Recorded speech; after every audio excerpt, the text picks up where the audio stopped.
C'est parti.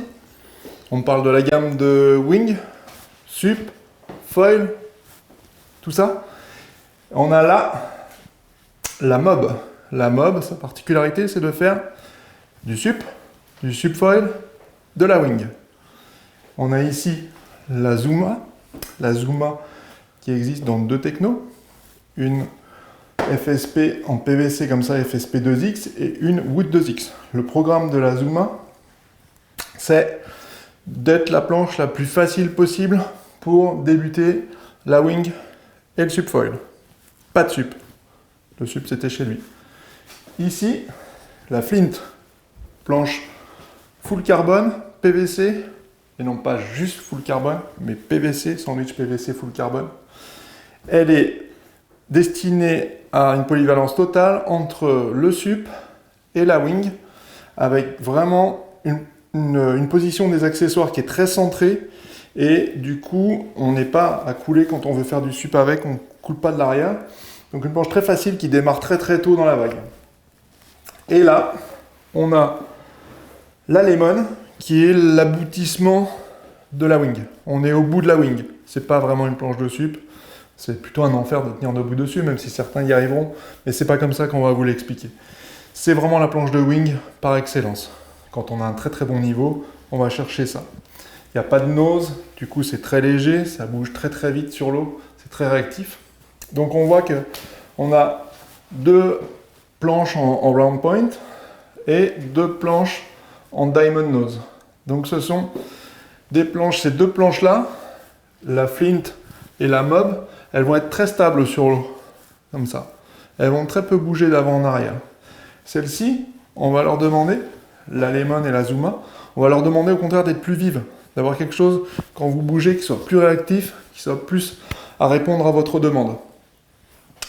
Voilà comment ça se décompose globalement. Ensuite, il faut qu'on parle de technologie. On va parler de technologie. Alors pour parler de technologie, il y a un truc qui est très simple, qui marche très bien. C'est mon copain le Maillet.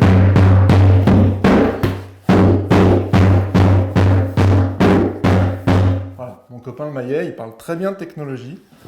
Parce qu'en fait, c'est une planche en PVC. Ça veut dire que là, en dessous de ce pad, il y a une déco. En dessous de la déco, il y a un biaxial de verre. En dessous de ce biaxial, il y a un PVC qui est épais.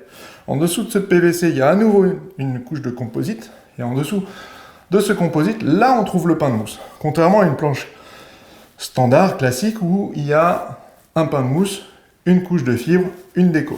Ou plusieurs couches de fibre, en monolithique. Donc là, on est sur une planche qui est hyper solide. Avant de casser ça, c'est une épreuve de casser ça. Donc, on est aussi très léger. Ouais, c'est pas super lourd. On est sur une planche qui est dans les 7 kg. L'avantage de cette technologie, c'est qu'on a un pain en EPS, donc c'est léger, et on a cette couche de PVC par-dessus qui, elle, est totalement hydrophobe. Donc, l'eau, même si vous faites un pet, ne rentrera pas dans le pain de mousse. Donc vous ne condamnez pas votre planche quand vous lui mettez un pet. Donc voilà, on a une planche qui est légère, rigide, solide. Donc en termes de performance, c'est absolument canon. Si on revient au shape, l'avantage de ce shape, c'est que donc votre foil est là. Et ici, quand vous voulez décoller, vous avez un biseau là sur le tail qui vous permet de lifter la planche, de décoller plus tôt, et puis de limiter les touchettes quand vous allez pomper en subfoil par exemple. On a des rails qui sont eux aussi chanfreinés pour limiter, pas forcément limiter les touchettes, mais plutôt limiter l'impact de la touchette. Ne pas trop vous freiner, pas vous faire tomber en avant parce que vous prenez un gros coup de frein. Et on a un nose un round point nose, c'est-à-dire un nose qui est pointu mais généreux. C'est comme ça qu'il faut le comprendre. C'est pas un nose rond qu'on a fait pointu, c'est un nose pointu qu'on a arrondi. Donc ce sont les qualités, la répartition de volume d'un nose pointu, donc d'un nose radical, un nose qui est très très vivant. Si on le regarde d'ici, si tu veux venir voir lui, on voit bien qu'il y a très peu de volume sur l'avant. Là, on est sur quelque chose qui est très maigre. Et le volume est vraiment au niveau de vos pieds, de là à là. Donc ça, c'est la planche la plus facile pour vous permettre de débuter en subfoil ou en wing avec une planche rigide. Voilà pour la Zuma. Son job, c'est vos 10, 20, 30, 40, peut-être 50 premières sessions. C'est son boulot. Elle est vraiment faite pour ça. Après, on a la flint. La flint, qui elle est... Pas que ça fait, c'est une vraie plume. Et là, on est aussi sur un sandwich PVC, mais avec une structure en carbone. Donc on peut reprendre mon copain maillet, et retaper dessus. Je vais taper un peu moins fort, mais je peux taper quand même, parce qu'on est sur une structure en PVC. Et vous voyez que là, il n'y a pas d'enfoncement. Il n'y a rien. Il n'y a aucun enfoncement, il n'y a pas de craquelure, il n'y a rien du tout. Alors, tout est cassable, on peut tout casser, il n'y a aucun problème. Vous prenez votre voiture, vous sortez du garage, vous la mettez dans un mur, elle casse. Voilà. Mais celle-ci cassera quand même bien plus tard que toutes les autres, tout en restant, voilà, on est super léger, quoi. Cette planche-là, elle fait un bon 5 kg. C'est quand même, enfin, c'est super light. Donc l'avantage du PVC, c'est ça, c'est d'avoir une planche rigide, une planche nerveuse, et tout ça, on le renforce par les qualités du carbone. L'avantage de la flint, encore une fois, c'est le centrage des accessoires principalement. Le fait d'avoir une planche rectangulaire, ça limite sa bascule d'avant en arrière, donc on peut se permettre d'avoir une planche beaucoup plus courte, parce que, étant plus stable d'avant en arrière, eh ben, on n'a pas besoin de cette longueur qui vient nous poser sur l'eau, non, on n'en a pas besoin. On a un truc compact sous les pieds, donc qui est vivant, mais on va, pour éviter de se compliquer la vie, on ramène les accessoires au centre, c'est-à-dire les straps, la poignée, vos pieds, et puis surtout le foil. Le foil est plus avancé proportionnellement que sur une Zuma ou sur une Lemon. Donc, on retrouve les caractéristiques classiques d'une planche de foil, hein, avec ce rail, cet arrière, pardon, biseauté pour permettre de pomper plus facilement. Où là, on voit bien que quand on va venir pomper, on touchera l'eau à la fois plus tard, mais surtout, on va pouvoir s'en dégager plus rapidement que si on avait un angle net ici. Et puis, il ne faut pas non plus se raconter d'histoire, c'est beaucoup plus joli. Et la même chose sur les rails, où là, on a des rails qui sont biseautés avec un chanfrein. Donc là, avec cette forme de rail, on va avoir des touchettes qui seront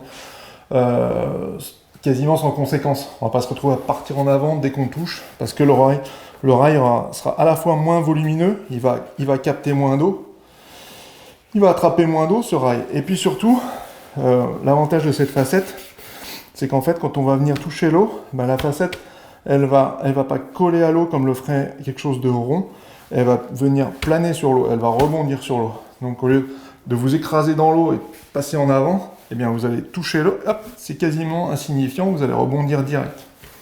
Donc voilà pour cette planche et sa technologie. On a une répartition de volume où on a vraiment du volume partout, tout du long de la planche.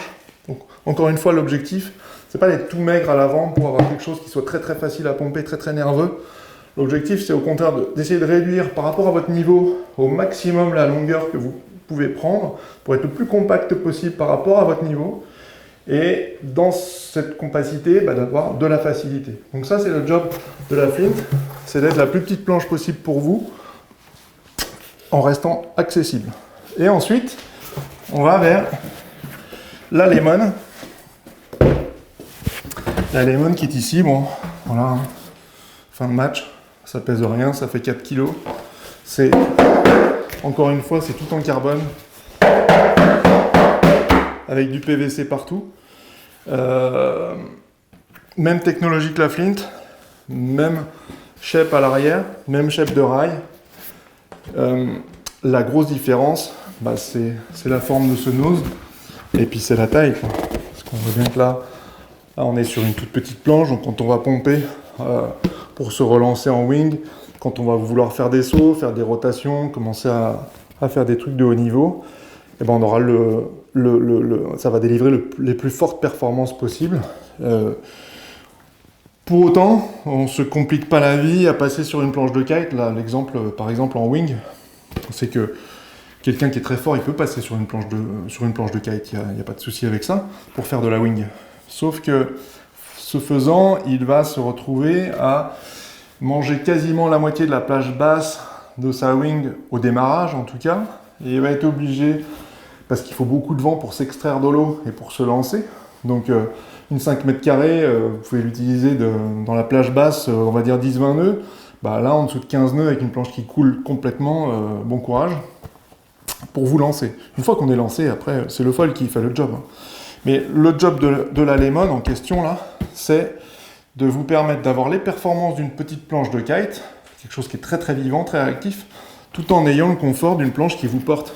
Alors, pas besoin de prendre quelque chose où vous ne touchez pas l'eau. Vous prenez un volume, moi je fais 100 kg, je prends une planche de 100 litres, c'est comme ça, c'est super facile, c'est vraiment simple. Parce que je fais pas de sup avec, c'est pas ça qui m'intéresse. Ce qui m'intéresse, c'est de faire de la wing avec cette planche. Et donc, vous voyez que là, par rapport à une flint, on a les pieds qui sont plus reculés. On a le foil qui est plus reculé pour avoir un peu moins de matière derrière le pied arrière. Donc, on va se lancer avec les pieds comme ça. Et dès qu'on commence à accélérer, on vient chausser le pied arrière. Donc, on se lance en étant sur le volume max, là. Et puis ensuite, on vient chausser le pied arrière comme on l'a fait depuis 35-40 ans en planche à voile, quoi. Il n'y a pas une grande nouveauté là-dessus. Mais l'idée, c'est d'avoir un minimum de matière derrière le pied arrière et un minimum de matière devant. Donc là, on passe à 4-8 quand là, on était sur la flint, sur une 5-3, 5-5.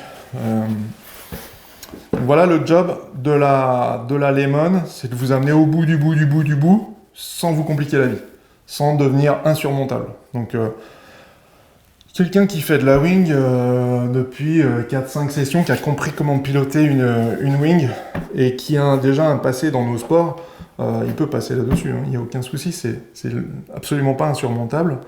La flint sera évidemment beaucoup plus simple, elle va s'adresser plutôt à des gens qui soit font beaucoup de sup, foil, soit des gens qui veulent pas se mettre dans le rouge physiquement. Là, il y a quand même une demande physique, il faut être un petit peu en forme, parce que la moindre erreur de placement des genoux au démarrage, la planche elle pique du nez, vous corrigez, ça pique de l'arrière. Voilà, il faut être un petit peu habitué, il faut être un peu en forme, c'est sportif. Parce que la flint va vous délivrer un niveau de performance qui sera peut-être 95% de celle-ci, mais par contre, elle va vous faciliter la vie, ça va être beaucoup plus cool. Il n'y a plus rien de compliqué. Et la Zuma, on revient. La Zuma, c'est une super planche de débutant, d'accès au foil, que ce soit en sup ou en wing. Et c'est aussi une super planche pour faire des downwind, parce que c'est très facile de se lancer sur un bump avec une planche qui a un petit peu de longueur et un nez qui pousse pas d'eau, qui va plutôt glisser, que d'essayer de monter dessus. Voilà comment on peut décrire la gamme et les technologies en combien de minutes? 8? Non, 10, 15. Wow. J'ai toujours été beaucoup trop long. Voilà. Bye.